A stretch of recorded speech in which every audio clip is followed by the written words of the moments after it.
Hello ဒီနေ့မှာတော့ academic vocabulary နဲ့ပတ်သက်ပြီးတော့ verbs လေးအချို့ကိုပြောပြပေးချင်ပါတယ် Are you ready? Let's get started ပထမအဆုံးအနေနဲ့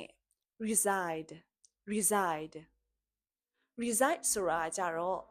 live နဲ့အတူတူပဲနေထိုင်တာကိုပြောချင်တာဥပမာအနေနဲ့ပြောရမယ်ဆိုလို့ရှိရင် I reside in a small village with my parents ငါရဲ့မိဘတွေနဲ့ငါရွာသေးသေးလေးမှာနေထိုင်နေတာ Number 2, anticipate. Anticipate. Anticipate ဆိုတာကြတော့ expect မျှော်လင့်တာနဲ့အတူတူပဲ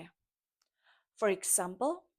I didn't anticipate that the test would be difficult.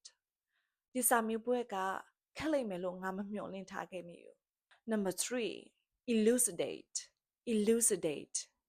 Elucidate ဆိုတာကြတော့ explain နဲ့အတူတူပဲရှင်းပြတာကိုပြောချင်တာ For example, the teacher tried to elucidate the topic. ဆရာမကဒီခေါင်းစဉ်နဲ့ပတ်သက်ပြီးတော့ရှင်းပြနေတာ Number 4, demonstrate. Demonstrate. Demonstrate ဆိုတာကြတော့ show နဲ့အတူတူပဲပြသတာကိုပြောချင်တာ For example, I will demonstrate how to make this dish.